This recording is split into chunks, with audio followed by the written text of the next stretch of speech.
Keluaran pasal 5 ayat 1-24. Musa menghadap Firaun, bangsa Israel makin ditindas. Kemudian Musa dan Harun pergi menghadap Firaun, lalu berkata kepadanya, "Beginilah firman Tuhan, Allah Israel, biarkanlah umatku pergi untuk mengadakan perayaan bagiku di padang gurun." Tetapi Firaun berkata, "Siapakah Tuhan itu yang harus kudengarkan firman-Nya untuk membiarkan orang Israel pergi? Tidak kenal aku Tuhan itu, dan tidak juga aku akan membiarkan orang Israel pergi." Lalu kata mereka, "Allah orang Ibrani telah menemui kami. Izinkanlah kiranya kami pergi ke padang gurun 3 hari perjalanan jauhnya untuk mempersembahkan korban kepada Tuhan, Allah kami, supaya jangan nanti mendatangkan kepada kami penyakit sampar atau pedang." Tetapi Raja Mesir berkata kepada mereka, "Musa dan Harun, mengapakah kamu bawa-bawa bangsa ini melalaikan pekerjaannya? Pergilah melakukan pekerjaanmu." Lagi kata Firaun, "Lihat, sekarang telah terlalu banyak bangsamu di negeri ini. Masakan kamu hendak menghentikan mereka dari kerja paksanya?" Pada hari itu juga Firaun memerintahkan kepada pengerah-pengerah bangsa itu dan kepada mandor-mandor mereka sendiri, "Tidak boleh lagi kamu memberikan jerami kepada bangsa itu untuk membuat batu bata. Seperti sampai sekarang, biarlah mereka sendiri yang pergi mengumpulkan jerami. Tetapi jumlah batu bata yang harus dibuat mereka sampai sekarang, bebankanlah itu juga kepada mereka, dan jangan menguranginya, karena mereka pemalas. Itulah sebabnya mereka berteriak-teriak, 'Izinkanlah kami pergi mempersembahkan korban kepada Allah kami.' Pekerjaan orang-orang ini harus diperberat, sehingga mereka terikat kepada pekerjaannya, dan jangan mempedulikan perkataan dusta." Maka para pengerah bangsa itu dan para mandurnya pergi dan berkata kepada mereka, "Beginilah kata Firaun, aku tidak memberi jerami lagi kepadamu. Pergilah kamu sendiri mengambil jerami, di mana saja kamu mendapatnya, tetapi pekerjaanmu sedikit pun tidak boleh kurang." Lalu berseraklah bangsa itu ke seluruh tanah Mesir untuk mengumpulkan tunggul gandum sebagai pengganti jerami. Dan pengerah-pengerah itu mendesak mereka dengan berkata, "Selesaikan pekerjaanmu, yaitu tugas sehari, seperti pada waktu ada jerami." Lalu pengerah-pengerah Firaun memukul mandor-mandor Israel yang mereka angkat, sambil bertanya, "Mengapakah kamu pada hari ini tidak menyelesaikan jumlah batu bata yang harus kamu buat seperti kemarin?"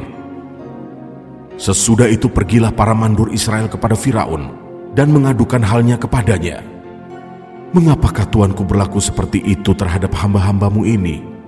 Jerami tidak diberikan lagi kepada hamba-hambamu ini, tetapi walaupun begitu, kami diperintahkan, buatlah batu bata, dan dalam pada itu hamba-hambamu ini dipukuli, padahal rakyat Tuankulah yang bersalah." Tetapi ia berkata, "Pemalas kamu, pemalas. Itulah sebabnya kamu berkata, 'Izinkanlah kami pergi mempersembahkan korban kepada Tuhan.' Jadi sekarang pergilah, bekerja. Jerami tidak akan diberikan lagi kepadamu, tetapi jumlah batu bata yang sama harus kamu serahkan." Maka mengertilah para mandor Israel bahwa mereka ada dalam keadaan susah, karena dikatakan kepada mereka, "Kamu tidak boleh mengurangi jumlah batu bata pada tiap-tiap hari." Waktu mereka meninggalkan Firaun, berjumpalah mereka dengan Musa dan Harun yang sedang menantikan mereka. Lalu mereka berkata kepada keduanya, "Kiranya Tuhan memperhatikan perbuatanmu dan menghukumkan kamu, karena kamu telah membusukkan nama kami kepada Firaun dan hamba-hambanya, dan dengan demikian kamu telah memberikan pisau kepada mereka untuk membunuh kami." Lalu Musa kembali menghadap Tuhan, katanya, "Tuhan, mengapakah kau perlakukan umat ini begitu bengis? Mengapa pula aku yang kau utus? Sebab sejak aku pergi menghadap Firaun untuk berbicara atas namamu, dengan jahat diperlakukannya umat ini, dan engkau tidak melepaskan umatmu sama sekali." Tetapi Tuhan berfirman kepada Musa, "Sekarang engkau akan melihat apa yang akan kulakukan kepada Firaun. Sebab dipaksa oleh tangan yang kuat, ia akan membiarkan mereka pergi. Ya, dipaksa oleh tangan yang kuat, ia akan mengusir mereka dari negerinya."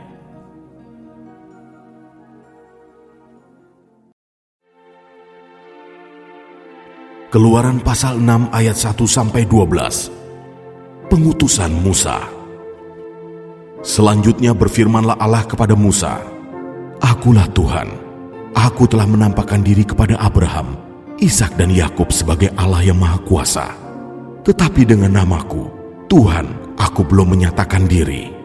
Bukan saja aku telah mengadakan perjanjianku dengan mereka untuk memberikan kepada mereka tanah Kanaan, tempat mereka tinggal sebagai orang asing. Tetapi aku sudah mendengar juga erang orang Israel yang telah diperbudak oleh orang Mesir, dan aku ingat kepada perjanjianku. Sebab itu katakanlah kepada orang Israel, Akulah Tuhan, aku akan membebaskan kamu dari kerja paksa orang Mesir, melepaskan kamu dari perbudakan mereka, dan menebus kamu dengan tangan yang teracung dan dengan hukuman-hukuman yang berat. Aku akan mengangkat kamu menjadi umatku, dan aku akan menjadi Allahmu, supaya kamu mengetahui bahwa akulah Tuhan Allahmu yang membebaskan kamu dari kerja paksa orang Mesir. Dan aku akan membawa kamu ke negeri yang dengan sumpah telah kujanjikan memberikannya kepada Abraham, Ishak dan Yakub, dan aku akan memberikannya kepadamu untuk menjadi milikmu. Akulah Tuhan. Lalu Musa mengatakan demikian kepada orang Israel, tetapi mereka tidak mendengarkan Musa karena mereka putus asa dan karena perbudakan yang berat itu. Kemudian Tuhan berfirman kepada Musa, "Pergilah menghadap, katakanlah kepada Firaun Raja Mesir bahwa ia harus membiarkan orang Israel pergi dari negerinya." Tetapi Musa berkata di hadapan Tuhan, "Orang Israel sendiri tidak mendengarkan aku. Bagaimanakah mungkin Firaun akan mendengarkan aku? Aku seorang yang tidak petah lidahnya." Demikianlah Tuhan telah berfirman kepada Musa dan Harun, serta mengutus mereka kepada orang Israel dan kepada Firaun, Raja Mesir, dengan membawa perintah supaya orang Israel dibawa keluar dari Mesir. Ayat 13-26. Nenek moyang Musa dan Harun. Inilah para kepala kaum keluarga mereka, anak-anak Ruben, anak sulung Israel, Henok, Palu, Hezron, dan Karmi. Itulah kaum-kaum Ruben. Anak-anak Simeon, Yemuel, Yamin, Ohad, Yakin, Zohar, dan Saul, anak seorang perempuan Kanaan. Itulah kaum-kaum Simeon.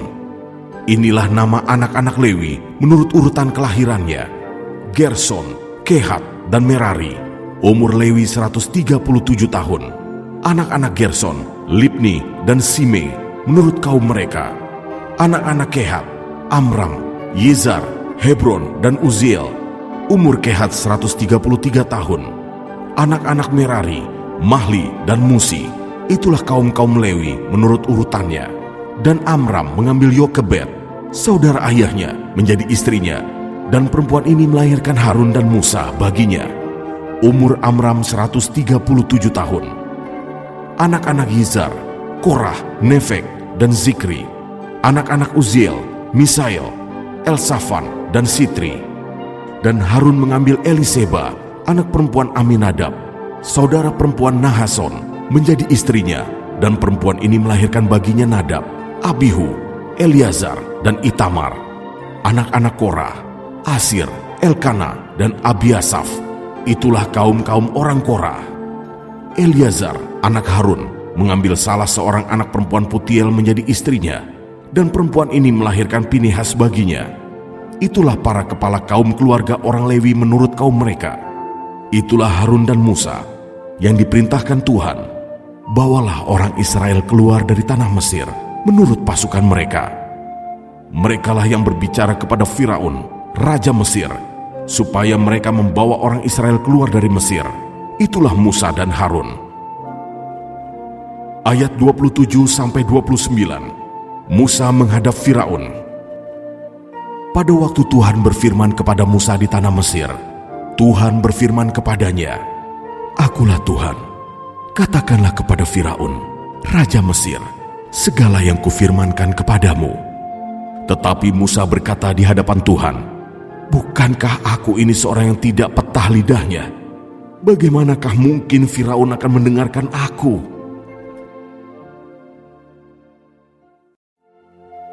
Keluaran pasal 7 ayat 1-13. Berfirmanlah Tuhan kepada Musa, "Lihat, aku mengangkat engkau sebagai Allah bagi Firaun, dan Harun abangmu akan menjadi nabimu. engkau harus mengatakan segala yang kuperintahkan kepadamu, dan Harun, abangmu, harus berbicara kepada Firaun, supaya dibiarkannya orang Israel itu pergi dari negerinya. Tetapi aku akan mengeraskan hati Firaun, dan aku akan memperbanyak tanda-tanda dan mujizat-mujizat yang kubuat di tanah Mesir. Bila mana Firaun tidak mendengarkan kamu, maka aku akan mendatangkan tanganku kepada Mesir dan mengeluarkan pasukanku, umatku, orang Israel, dari tanah Mesir dengan hukuman-hukuman yang berat. Dan orang Mesir itu akan mengetahui bahwa akulah Tuhan apabila aku mengacungkan tanganku terhadap Mesir dan membawa orang Israel keluar dari tengah-tengah mereka. Demikianlah diperbuat Musa dan Harun, seperti yang diperintahkan Tuhan kepada mereka, demikianlah diperbuat mereka. Adapun Musa 80 tahun umurnya dan Harun 83 tahun ketika mereka berbicara kepada Firaun. Dan Tuhan berfirman kepada Musa dan Harun, apabila Firaun berkata kepadamu, tunjukkanlah suatu mujizat, maka haruslah kau katakan kepada Harun, ambillah tongkatmu dan lemparkanlah itu di depan Firaun, maka tongkat itu akan menjadi ular.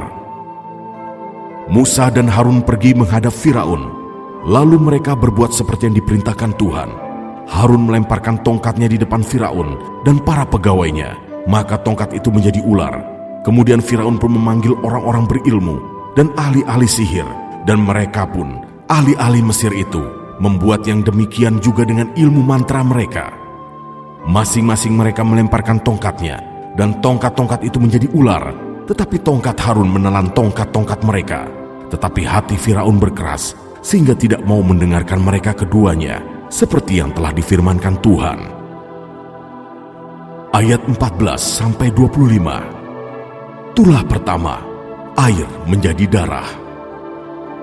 Berfirmanlah Tuhan kepada Musa, Firaun berkeras hati. Ia menolak membiarkan bangsa itu pergi. Pergilah kepada Firaun pada waktu pagi, pada waktu biasanya ia keluar ke sungai. Nantikanlah dia di tepi sungai Nil, dengan memegang di tanganmu tongkat yang tadinya berubah menjadi ular. Dan katakanlah kepadanya, Tuhan, Allah orang Ibrani, telah mengutus aku kepadamu untuk mengatakan, biarkanlah umatku pergi, supaya mereka beribadah kepadaku di padang gurun. Meskipun begitu, sampai sekarang engkau tidak mau mendengarkan. Sebab itu beginilah firman Tuhan, dari hal yang berikut akan kau ketahui, bahwa akulah Tuhan. Lihat, dengan tongkat yang di tanganku ini akan kupukul air yang di sungai Nil, dan air itu akan berubah menjadi darah, dan ikan yang dalam sungai Nil akan mati, sehingga sungai Nil akan berbau busuk. Maka orang Mesir akan segan meminum air dari sungai Nil ini. Tuhan berfirman kepada Musa, katakanlah kepada Harun, ambillah tongkatmu, ulurkanlah tanganmu ke atas segala air orang Mesir, ke atas sungai, selokan, kolam, dan ke atas segala kumpulan air yang ada pada mereka, supaya semuanya menjadi darah, dan akan ada darah di seluruh tanah Mesir, bahkan dalam wadah kayu dan wadah batu. Demikianlah Musa dan Harun berbuat seperti yang difirmankan Tuhan. Diangkatnya tongkat itu dan dipukulkannya kepada air yang di sungai Nil, di depan mata Firaun dan pegawai-pegawainya, maka seluruh air yang di sungai Nil berubah menjadi darah. Matilah ikan di sungai Nil, sehingga sungai Nil itu berbau busuk, dan orang Mesir tidak dapat meminum air dari sungai Nil, dan di seluruh tanah Mesir ada darah.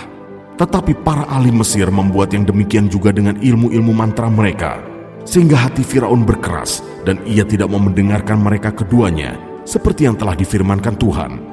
Firaun berpaling, lalu masuk ke istananya, dan tidak mau memperhatikan hal itu juga. Tetapi semua orang Mesir menggali-gali di sekitar sungai Nil mencari air untuk diminum, sebab mereka tidak dapat meminum air sungai Nil. Demikianlah genap 7 hari berlalu setelah Tuhan menulahi sungai Nil.